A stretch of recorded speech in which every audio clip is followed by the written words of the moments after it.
अस्सलामु अलैकुम वरहमतुल्लाहि वबरकातुहू। आज ना हम ज़रा सा देखेंगे रिकर्जन के टॉपिक को। रिकर्जन को हमने थोड़ा सा समझना है, एक बेसिक तरीन हम एग्जांपल समझेंगे कि एक मैं इधर टेक्स्ट फाइल बना लेता हूँ। आपको हो जाता हूँ बेसिक तरीन हमने एग्जांपल देखनी है, जैसे हम कहते हैं कोई भी नंबर की पावर की एग्जांपल देखें। फॉर एग्जांपल हमारे पास हमें पता है 2 की पावर 5 क्या होता है 32।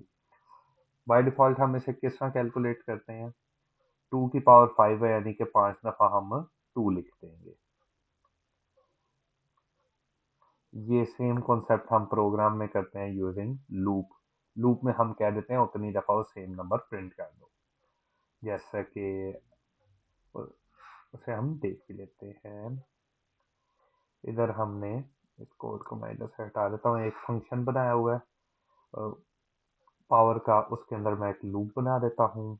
लूप हमारे पास कितनी दफ़ा चलेगी, जितनी उसकी पावर है। पावर है हमारे पास n टाइम्स हमारे पास लूप चलेगी, और वो क्या करेगी, हमारे पास कैलकुलेट करेगी।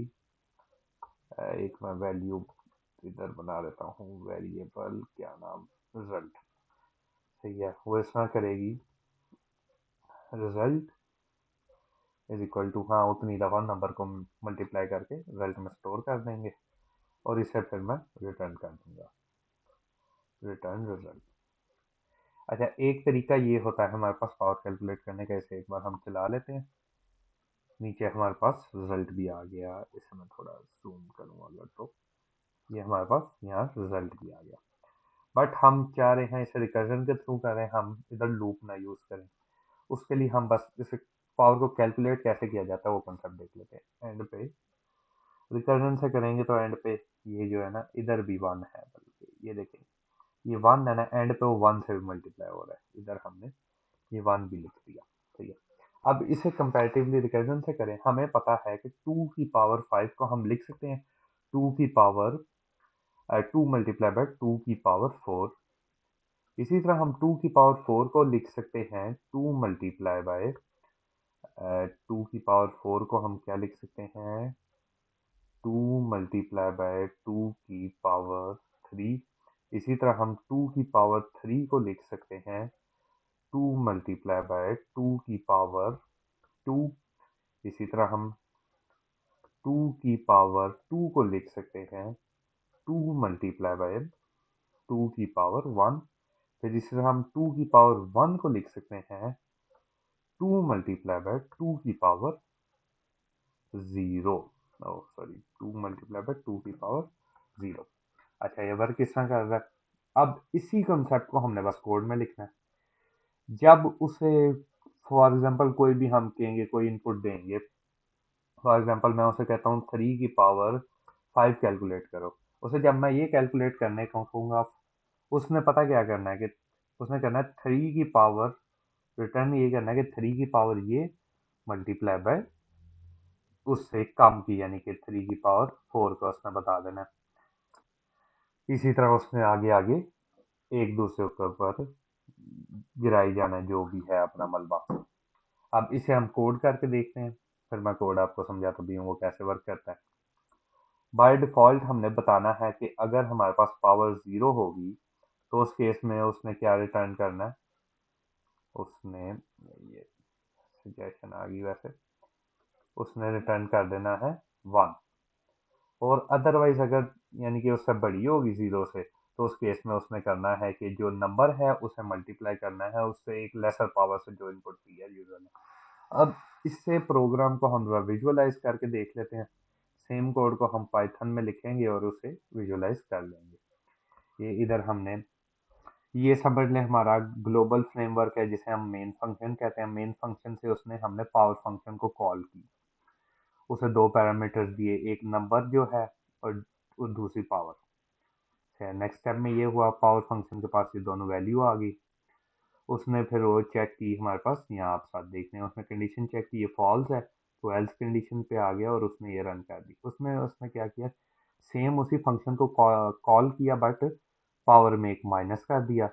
फिर सेम उसी तरह उसने कंडीशन चेक की, कंडीशन फॉल्स है, फिर उसने दोबारा वो एल्स केस कर दिया। एल्स केस में दोबारा उसने लेस पावर को कॉल कर दिया। इसी तरह कॉन्टिन्यूसली वो करता गया। जब तक हमारा जो n है वो हमारे पास 0 के इक्वल नहीं आ गया। n 0 के इक्वल आ गया तो इस केस में इसने रिटर्न कर दी वैल्यू 1। इसने वैल्यू रिटर्न कर दी तो वो इस फंक्शन के पास चलेगी जिसके पास 1 आई थी। उसने फिर वैल्यू रिटर्न कर दी 2। फिर अगले के पास चलेगी, उसने कर दी रिटर्न 4। फिर अगले के पास चलेगी, उसने रिटर्न कर दी 8। फिर उसके अगले के पास चलेगी, उसने कर दी 16। फिर उसके अगले के पास फिर चलेगी, उसने कर दी 32। इसी तरह जो हमारा होता है ना रिकर्सिव फंक्शन, वो डिपेंड करता है बेस केस के ऊपर। उसने कॉन्टिन्यूसली अनटिल बेस केस तक ना दूसरे के ऊपर काम डालते रहना है फंक्शन के पास। फिर उसके पास एक बेस केस होना चाहिए जिसके थ्रू वो कर ले, सॉल्व कर ले। एक और हम एग्जांपल देखते हैं रिकर्जन में फिबोनाची सीक्वेंस की। समझ ना आया तो अब मैं चंगा टीचर नहीं। ओके, आपको मैं समझाता हूँ फिबोनाची हम कैसे कैलकुलेट करते हैं। फिबोनाची नंबर सीक्वेंस को हमें ज़रा पहले समझना होगा। फिबोनाची नंबर सीक्वेंस होता है हमारे पास 1 0 1 1 2 3 5 8 13 21। अच्छा, क्या होता है जो हमारा है ना थर्ड नंबर वो फर्स्ट और सेकंड नंबर का सम है। जो हमारा फोर्थ नंबर है वो सेकंड और थर्ड नंबर का सम है। फिर उसके बाद जो हमारा फिफ्थ नंबर है वो हमारा थर्ड और फोर्थ नंबर का सम है। और जो सिक्स नंबर है वो हमारा फोर्थ और फिफ्थ का सम है। इसी तरह कॉन्टिन्यूसली ये सीरीज चलती है फिबोनाची सीरीज। यानी कि हमें स्टार्टिंग में हमने बस प्रोग्राम को दो चीजें बतानी है। ये दो बेस केस हो ना हमारे पास 0 और 1, इससे पूरी फिबोनाची सीरीज निकल आती है। 0 1 से मैं कहता हूँ अगर वो यूजर पहली वैल्यू डिमांड करता है फिबोनाची सीक्वेंस की तो 1 आ जाएगा, 0 आ जाएगा। अगर दूसरी डिमांड करता है तो 1 आ जाएगा। अब इसी तरह तीसरी डिमांड करता है तो उसके लिए हम फंक्शन को कहेंगे कि तुमने ऐसा करना है, इन दोनों का सम दे देना है। अगर वो चौथी डिमांड कर ले तुमने, अ, यानी कि फॉर एग्जांपल उसने nth टर्म डिमांड की है तो तुमने सम देना है n-1 की। फिबोनाची में n-1 की जो वैल्यू होगी यानी कि और n-2, यानी कि उससे एक पहले वाला और उससे भी एक पहले वाले दोनों का सम होगा तो फिर अगली वैल्यू आ जाएगी। अब इसे हम कोड के अंदर देख लेते हैं। बेस केस हमने बता देना है, रिटर्न इसने एक नंबर करना है फिबोनाची सीरीज का, हम nth नंबर निकाल के देगा। फंक्शन का नाम दे देते हैं हम फिब। इंटीजर ही इनपुट लेगा और फिर इसे हम इसमें रिजॉल्व करते हैं कि कैसे करेंगे। अल्लाह आपका भला करे। इंट, नो नो सॉरी, अगर नंबर है हमारे पास 1 है यानी कि वो पहला डिमांड कर रहा है, पहला हमारे पास पता है हमारे पास 0 है, सही है। एल्स इफ दूसरा डिमांड कर रहा है तो दूसरा हमें पता है 1 है। फिर उसके अलावा जो भी नंबर होगा उसमें क्या करना है, उससे पहला फिबोनाची नंबर और उससे भी पहला फिबोनाची नंबर का सम लेना है तो हमारे पास ये वाला फिबोनाची आ जाएगा जो और डिमांड कर रहा है। अब इसी सेम कोड को मैं आपको विजुअलाइज करके दिखा देता हूँ। ऐसे इसे अगर मैं इधर फिबोनाची ऑफ 5 इज, ये हमारे पास अगर रन हो तो फिबोनाची ऑफ 5 इज 3। इसे हम वेरीफाई कर लेते हैं, 1 2 3 4 5, हाँ 5 3 होता है। ओके, अब इसे मैं सेम कोड को पाइथन में लिखूंगा, Python underscore fib dot py। Visualize करने के लिए पाइथन में लिखा है, अदरवाइज पाइथन में लिखने की और कोई वजूहत नहीं है। इसे मैं कहता हूँ एक हमारे पास नंबर आएगा और हाँ बिल्कुल इसी तरह भी इस तरह भी किया जा सकता है। अगर वो 0 है और 1 है, नहीं ये थोड़ा डिफरेंट केस है। हम अपने वाले उसी तरीके को लेके चलते हैं। एलिफ एलिफ, मैंने आपको साथ साथ पाइथन भी सिखा देते हैं। अच्छा, पाइथन में हमारे पास होती है इंडेंटेशन के थ्रू पता चलता है कि कौन उसके सब में है और कौन उसके जो भी है यार। इसे हम इधर ऐसे कर देंगे। अच्छा, अगर क्या हमने प्रोग्राम क्या बनाया, सॉरी मैं भूल गया, 2 के लिए 1 रिटर्न करना है और 1 के लिए 0। 2 के लिए 1 रिटर्न करना है और 1 के लिए उसने 0 रिटर्न करना है। सही है। और इधर एक मैंने बना लिया प्रिंट, वो फिबोनाची ऑफ 5 को कॉल करेगा। हमने ज़्यादा रिकर्जन नहीं करनी, वो स्टैक फिर ओवरलोड हो जाता है, उसे छोड़े हम सिर्फ इतने पे फोकस करते हैं। ये वेबसाइट है, इधर आप पाइथन का कोड आके विजुअलाइज कर सकते हैं। किधर से दोबारा इनपुट होगा, एडिट कोड, इधर मैंने कोड लिखा विजुअलाइज। अच्छा, ये सबसे पहले क्या होगा, फर्स्ट स्टेप में ग्लोबल फ्रेमवर्क से हम गए फिब एन पे, एन को वैल्यू दी हमने 5 की, उसने कंडीशन चेक की, दोनों कंडीशन फॉल्स है, उसने एल्स केस को एग्जीक्यूट कर दिया। अब वो कैलकुलेट करेगा एक उससे कम के लिए फिबोनाची। अभी ये इतने पार्ट को कैलकुलेट कर रहा है, फिब n-1 वाले को उसने उसे कैलकुलेट किया, उसने दोबारा उसे फिर रिटर्न कर दिया। इसी तरह से कॉन्टिन्यूसली उसे कैलकुलेट कर रहा है।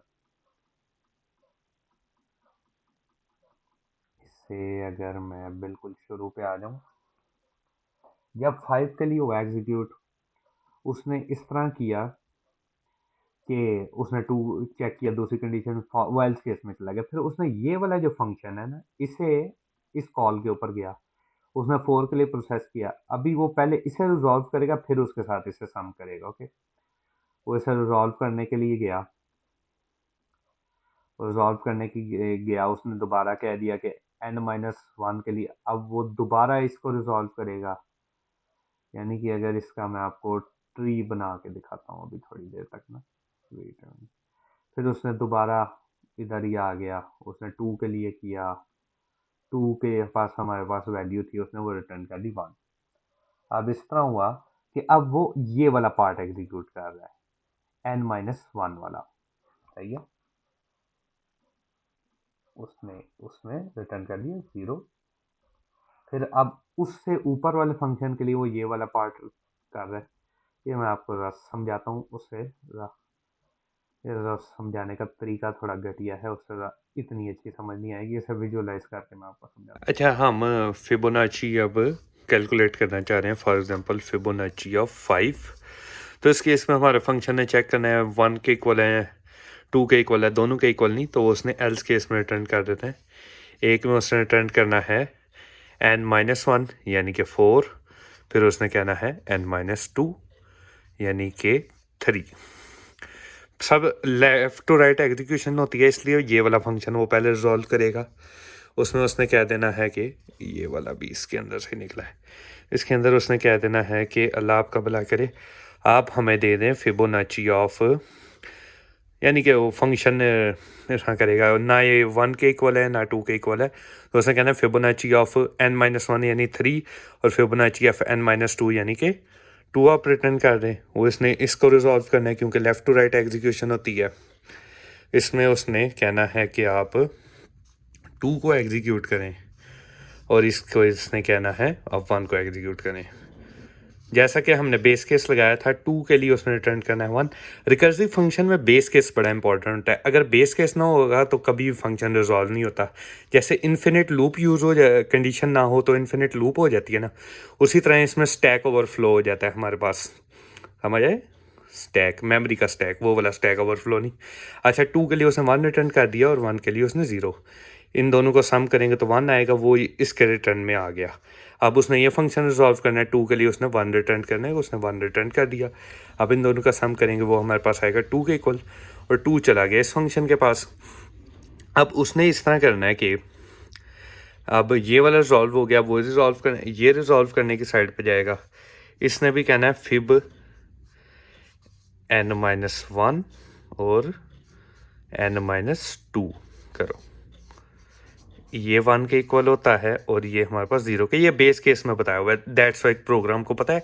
बाय डिफॉल्ट कंप्यूटर एक स्टूपिड मशीन है, उसे कुछ नहीं पता होता। अच्छा, एक चीज़ हमारे पास, इसका रिटर्न ये आया हुआ है और इसका रिटर्न हमारे पास आ गया 1 चला गया फिब के पास, 2 + 1 हमारे पास आ गया, इसने आउटपुट कर दिया 3। इन दोनों का जो सम है वो हमारे पास आ गया 3, और ये फिबोनाची इसके पास चला गया। अब ये रिजॉल्व कैसे होता है ये मैं भी आपको समझा देता हूँ। 0 1 1 2 3 5 8, ये पहला है, ये दूसरा है, तीसरा है, चौथा है, ये पाँचवा और ये छठवां और ये सातवां। दैट्स आई होप सो आपको समझ आई होगी। अगर नहीं समझ आई तो और किसी यूट्यूब चैनल से देख लें, बट समझिए ज़रूर। Learning is most important thing. That's अल्लाह हाफिज़। और कोशिश है कि मेरी आप आज़ाद हो जाओ।